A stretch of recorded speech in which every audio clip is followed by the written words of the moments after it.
Hello, hello, Scorpio Collective, Sun, and Rising. Ako po si James. Kamusta po kayong lahat? And welcome po sa James Tarot PH. Diretso na po tayo sa inyong weekly reading for April 28 to May 4. So Scorpio, tuloy po nakagawian. Kuro nyo lang po yung makaresonate kayo ha and leave the rest.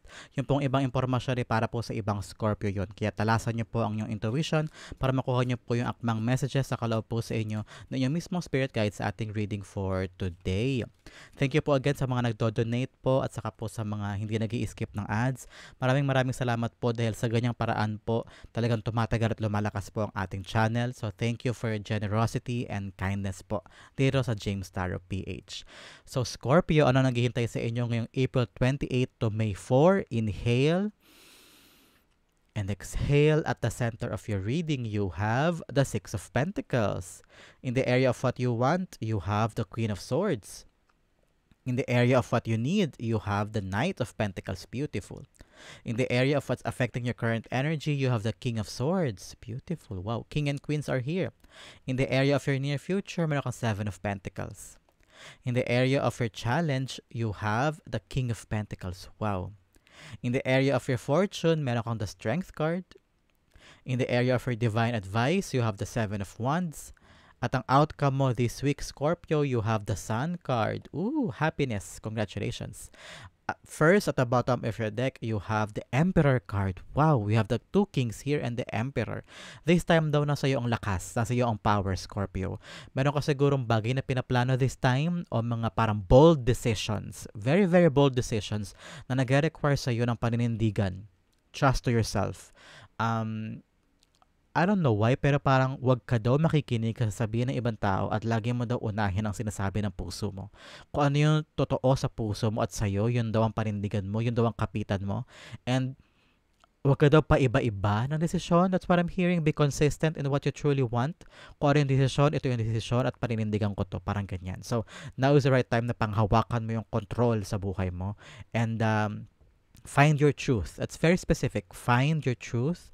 And that decision ay doon mag-uugat. Okay? Scorpio, napakaganda ng iyong malaman na background. So, at the center of your reading, you have the Six of Pentacles. Ito sinasabi ng Spirit Guides mo, now is the right time for you to really evaluate. Kanino mo binibigay yung effort mo, yung love mo, yung pera mo, yung attention mo. Bumabalik din ba sa iyo yung mga bagay na yan? Nakukuha mo rin ba yung same love, same affection, same effort, same attention na yan na nilalaan mo sa ibang tao? Because you're very great worker here. Lahat kaya mong ibigay, lahat kaya mong isupply. Pero nakikita mo rin ba yung reflect? Nagre-reflect din ba yun pabalik sa'yo? So now is the right time for you to really rethink things na pinaglalaanan mo. Valuable ba tong tao na ito? Valuable ba tong bagay na ito? Valuable ba tong endeavor na ito para paglaanan mo na lahat ng bagay na yan? Kung hindi, really it's time for you to really think hard enough. Kanino ba dapat nilalaan ang pagmamahal sa buhay ni Scorpio? Kanino ba dapat nilalaan ang pera ni Scorpio? Para saan ba dapat nilalaan ni Scorpio ang kanyang effort and appreciation and attention? I don't know why meron siguro sa inyo na nagmamahal sa maling tao o nagalaan ng maling para sa mga maling trabaho o maling endeavor. Ngayon parang kailangan mo daw itong isipin mabuti. Okay? The Six of Pentacles being clarified by the Five of Cups. Yes, correct. May mga bagay talaga na parang kailangan mo na i-let go with the Five of Cups.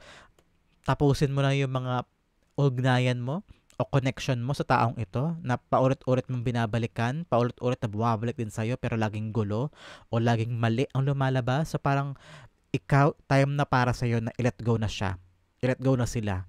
Pwede rin ito mag-apply sa mga trabaho mo o mga inaasikaso mo na parang wala ka na mapiga eh. Puro problema lang ang hatid eh. Now is the right time for you to really move on. And ilaan mo naman daw yung mga potensyal na meron ka sa iba.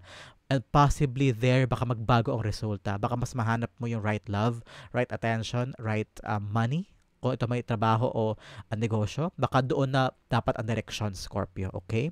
In the area of what you want, you have the Queen of Swords. This time around, parang gusto mo na rin talaga eh. Meron ng lingering sa isip at puso mo. Ito, feeling ko talaga totoo to na may kutob ka naman eh. Naiintindihan mo eh. Alam mo na kung sino yung dapat at hindi dapat paglaanan ng oras, atensyon, pagmamahal at pagod. Gano'n din sa trabaho o negosyo. Alam mo na ramdam mo 'yan sa background mo, alam mo 'yan, matalino ang emperor, ito yung background energy mo. Matalino ka, wais ka, malinaw sa'yo 'to.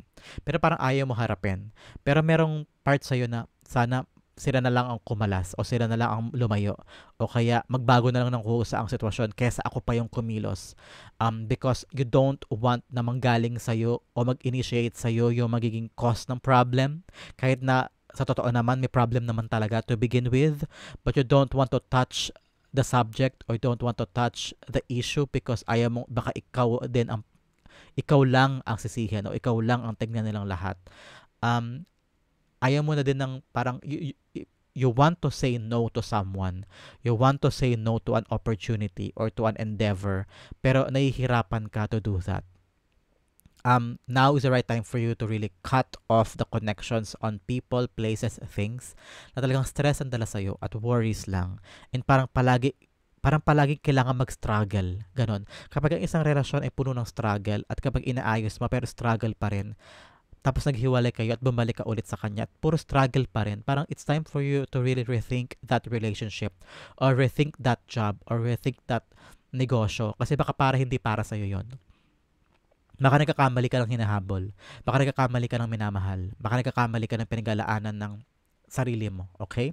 The Queen of Swords being clarified by the Hermit card. Yes, now is the right time for you to really isolate. Ikaw muna, sarili muna, iyo muna.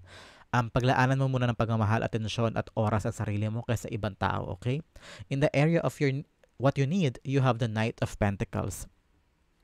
I'm hearing, like I've said kanina, alam mo na ramdam mo na kung ano yung mga dapat mong putulin at kung ano yung mga bagay na dapat mong i-reflect this time. Kung ano ba yung binato mo, bumabalik din ba sa'yo? Kung ano yung nilalaan din ba sa'yo? Na-appreciate ka rin ba tulad ng appreciation na kaya mong ibigay? Kung hindi, I'm hearing talaga nag-lingering na sa isip at puso mo yung ganyang mga questions. Kaya nga may pag-action ka dito Parang love ko muna ang sarili ko, akin na lang muna ito because naramdaman mo at na-experience mo first hand, yung parang ikaw lang ang naglalaan pero sila hindi. Sa Knight of Pentacles, what you need, sabi sa'yo ng spirit guides mo, action. Actionan mo ang nararamdaman mo, actionan mo ang nadiscover mo, actionan mo ang unfair treatment na matagal mo nang nararanasan at ngayon ka lang nagising. Knight of Pentacles telling you, take action on the things na talagang nalalaman mo at sumambulat sa iyong katotohanan. Because hanggat hindi mo in-actionan, nothing will change. Okay? Scorpio, the Knight of Pentacles being clarified by the King of Swords.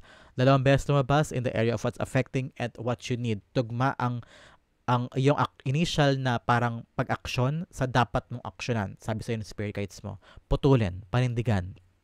Dapat mong aksyonan yung mga paninindigan mo this time. Kung kailangan mo talagang layuan o baguhin ang mga bagay na paniniwala mo o mga bagay na ugnayan mo with other people o yung dynamic sa trabaho o sa negosyo, now is the right time to take action on it and panindigan mo yung action na yan. Walang puwang sa'yo yung urong-sulong this time, Scorpio. Yung pagbabago-bago ng isip at damdamin, yung approach mo sa isang bagay kung palagi nagbabago, ay hindi mo to mababago talaga. Kasi ikaw mismo hindi ka makapag-make up your mind sa tamang action na dapat mong gawin. Patuloy na bumabalik yung mali o patuloy na bumabalik yung pang-iisa sa'yo o unfair treatment because ayaw mo man aminin o sa hindi, hinahayaan mo kasi yung unfair treatment. And now is the right time for you to cut with the swords here ni King of Swords to cut the fair and treatment. Kaya mong putulin yan. At ikaw lang hinihintay ni Knight of Pentacles na umaksyon. In the area of what's affecting your current energy, you have the King of Swords. Like I said, kaya parang bigla mong napansin na parang unfair yung treatment sa'yo, unfair yung bagay, unfair yung laban, unfair yung work environment, unfair yung nagiging laban sa negosyo. It's because you felt it. Naging malinaw sa isip mo Mayroong biglang spark, may biglang light bulb moment sa'yo na parang, ay, ba't ganun? Ba't ganun yung ginawa niya sa akin? Ba't ganito?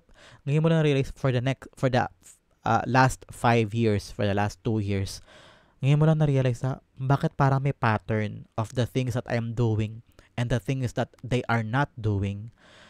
Parang nakita mo bigla na pagdugsong-dugsong mo na, okay, what I'm giving is something that is not returning to me. Hindi na re-reciprocate yung nilalaan mo. And now you are ready to move on with the Five of Cups. At nagmula yun sa pagkakita mo, pagkalinaw ng iyong isip on what's really happening in your reality. The King of Swords being clarified by the Ten of Pentacles. Yes, now is the right time for you na parang inisip mo, ano yung long term? Ano yung stability na hinahanap ko from this someone or from this job or from this negosyo? Ano ba yung pangmatagalan kong hinahanap? Naging malinaw sa isip mo na ayaw mo na ng laro, ayaw mo na ng parang lahi kang nag-guess o lahi kang humahabol, lahi kang nag-struggle. You want something that is stable, peaceful, iyong-iyo, walang aagaw, yung clear sa'yo na akin to panghabang buhay, ganyan. Kaya ikaw, biglang luminaw yung isip mo na ayoko nang magkasya sa gantong setup, ayoko nang magkasya sa gantong sitwasyon, and I'm moving forward. Especially here, in the near future, magkakaroon ng magandang resulta. Yung gagawin mong paglayo o pagputol sa ugnayan with these people, with this negosyo, with this work. And you will gain another way of living, you will gain another blessing or endeavor in your life. Maging wise ka daw this time, and ngayon magkakaroon ka ng mga bagong simula. You are now reevaluating, parang sineshape, para kang clay, para kang paso na basa pa, yung hindi pa lutong paso, yung parang minamold pa lang yung paso into a shape of a beautiful paso or beautiful jar. Ngayon parang ginaganon mo, sineshape mo ulit ang iyong buhay for the better. Ayaw mo na ng relasyon na walang reciprocation o walang same love. Ayaw mo na ng unfair treatment. Ayaw mo na ikaw lang ang naglalaan ng maraming effort. Dapat ngayon gusto mo yung iyong kanegosyo o iyong katrabaho ay ganoon din. Same effort, same love, same power o same attention. So ngayon, marami kang binabago sa life mo. In the near future, you're rearranging your life. And that is for the better.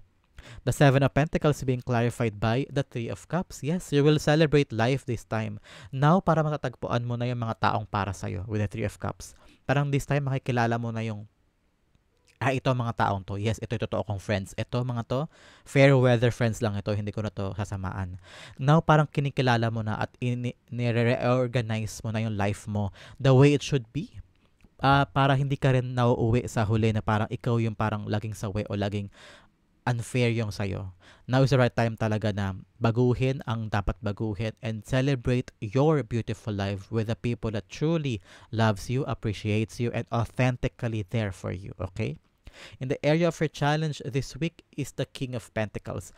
King of Pentacles is valuing things. Yung parang ngayon, ang challenge sa'yo ay alamin kung ano yung nag-value at ano hindi. Ano yung traditional na dapat nasa buhay mo at ano yung hindi. Love life ba to? Dapat ba sa panahon ngayon may love life ka? Yan ba yung vina-value mo this time? O mas vina-value mo this time ang pagnenegosyo na lang muna at paghahanap ng pagkakakitaan pang matagalan? O halimbawa sa trabaho, ito bang trabaho kong vina-value ko na ito? Worth it pa ba to? O dapat na ako lumipat? So now, ang challenge sa'yo is to really see the true value of things na meron sa paligid mo. And I'm seeing talaga na this time around, kapag na-eliminate mo yung dapat i-eliminate, things will go clear. Lilinaw talaga lahat sa buhay mo. And now, magkakaroon ka ng bagong path, bagong journey to the true purpose and true path para sa buhay mo. Okay? The King of Pentacles being clarified by the Ten of Cups. Yes, complete happiness. Ito bang bagay na vina-value mo ay magdadala sa iyo ng totoong kaligayahan? Talagang happily ever after? True happiness? Ba ang dulot ng mga bagay na pinapahalagahan mo? So there are things talaga na kailangan mo i-reevaluate this time in your life. In the area of your fortune, ito ang maganda. Tulad ng mga bagay na kailangan mong bitawan, kailangan mo aksyonan, mga katotohanan kailangan mong harapin, God and your spirit guides are giving you strength, tibay ng loob, katatagan, resilience, and kindness to your own self. Now you are seeing self-love. That's what I'm hearing. Self-love and putting boundaries to other people that will never, ever hurt you like they did before. Ngayon, parang you're wise. And I'm seeing you trying to be strong enough this time. At darating sa life mo yung katatagan ng loob this time, okay? The strength cards being clarified by the Three of Swords. Yes, moving on. Holding on to, parang not holding on, but healing from the pain and holding on to the strength that you can surpass this. You can move on from this and you can move forward with your life without looking back or without touching those wounds. Ngayon, binibigyan ka ng kalakasan ni God na makapag-move on sa buhay mo, palayo sa mga nakapanakit sa'yo. Congratulations. In the area of your divine advice, you have the Seven of Wands. Advice sa'yo, isa lang, boundaries. Boundaries. Yan ang malinaw na payo sa'yo ng spirit guides. Magkaroon ka daw ng boundaries o harang from people, places, situation kapag alam mong unfair na yung treatment. Matuto ka daw dito sa naranasan mo dito. And once you always value at nilagay mo sa memory bank mo itong napagdaanan mo with the Six of Pentacles, you are now easily getting the signals of red flags or green flags of other people. Madali mo maharang yung iyong sarili at mapoprotektahan mo yung sarili against these people kasi natuto ka na. Okay, the Seven of Wands being clarified by the Eight of Swords.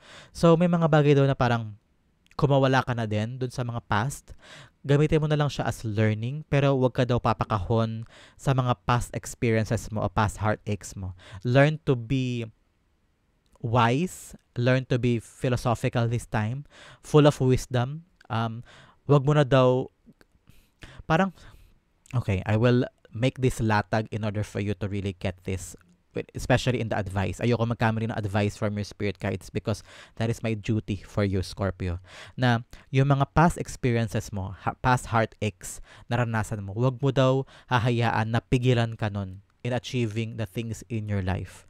Yes, gamitin mo siyang lesson, pero wag kang papakadena sa kanila. Parang halimbawa, may bagong darating na love life, and then, nararamdaman mo na love mo na siya. Pero dahil may mga past experiences ka, ano mo tuloy siya, nireject mo tuloy. So, nawala yung potential. So, make sure that past mistakes, use them as a lesson, pero don't use them para pumigil ka sa mga potentials mo, okay? In the area of your outcome, na napakaganda, pag-usapan natin later. But first, let's have additional messages from the divine. Una-una, you have number 29 or 2 or 9. Kung importante po sa inyo ang numbers na yan, this is a confirmation that this message is for you. Basahin natin. You are highly intuitive and creative. Your mind thinks in pictures and you seem to draw information and ideas from out of the sky. A powerful drive to know the oneness of all things. I am insightful. Yes, like I've said katulad kanina, kung may mga natutunan ka na in the past, alam mo na gagawin. Hindi ka na papauto at madali mo makikita yung red flags, green flags sa mga tao sa paligid mo, okay? At saka mga sitwasyon, madali mo na ma-assess and you're very insightful, okay? In the area na kailangan mong pag-focusan this whole week, Scorpio, you have guilt. I release any beliefs that no longer assist in my soul's growth. In the pursuit of moving on, moving forward, saka sa pag-heal sa mga bagay na nangyari in the past, kasama doon yung alisin mo na daw sa puso't isip mo yung naging participation mo sa mga naganap. Kasama doon ang guilt. Nagigilty ka kasi ito ginawa ko. Kung hindi ko to ginawa, edi sana hindi ito nangyari. Kung hindi ko to naisip, hindi sana hindi siya mawawala sa akin. O kaya hindi ko to pagdadaanan. So, alisin mo daw yung mga thinking na yun. That is guilt. Hindi mo dapat sisihin ang sarili mo sa mga nangyari. Nangyari na yun and it all happened because it has its reasons. So, in the near future, in your outcome, happiness, freedom, enjoy life, be optimistic. Pagkatapos ng lahat ng ito, at kapag tuluyan ka na nag-heal at patuloy kang resilient and strong and wise at this time, putting your baharang or boundaries with other people at hindi mo hahayaan na pigilan ka nila sa pag-pursue ng mga bagay na gusto mo sa buhay, you will gain your freedom. Authentic freedom. Not listening to other people, hindi ka papakahon, papakadena sa kanila, and you will chase the sun. You will chase your dreams, the warmth of true love. Okay, Scorpio? The sun is being clarified by the Wheel of Fortune. Wow! This will give you a brand new start. Swerte, kapalaran. Iikot na ang kapalaran mo because you're very optimistic this time. You're very loving. Free. You're free to pursue the things. Kaya mo nang habulin, yakapin yung mga bagay na para sa'yo. Because tapos na ang pagkadena sa'yo ng mga bagay na to in the past. Nag-heal ka na, matapang ka na, nagkaroon ka na ng boundaries, hindi ka nagpakadena sa mga taong ito. You're thinking long term. Kaya mong putulin at parindigan yung mga ugnayan with other people. You're now seeing the future and thinking of yourself first at wise ka na. Ano pa patutunguhan mo kundi happiness and swerte? So congratulations, Scorpio. Change your life and it will be so good in the future, okay? Sa po kayo nakaresate, sa po kayo nakarelate, comment down below. That is your April 28 to May 4 reading. Thank you again for watching. This has been James for James Taro PH. God bless everybody.